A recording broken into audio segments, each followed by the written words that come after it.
Kwento ng pagkasawi, ang paalam sa hating gabi.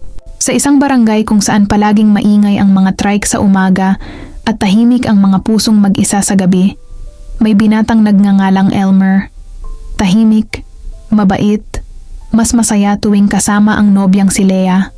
Mahigit 2 taon na silang magkasama at akala ni Leah buo na ang mundo niya.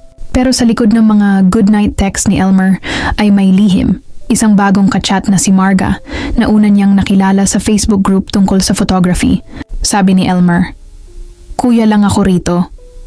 Pero sa bawat heart react at hating gabing kulitan, unti-unti siyang nahulog o tinulak ng sariling kakulangan. Isang gabi, nang makita ni Leah ang isang message na nagsimula sa, "Sana nandito ka," nalaman niyang hindi siya ang tinutukoy.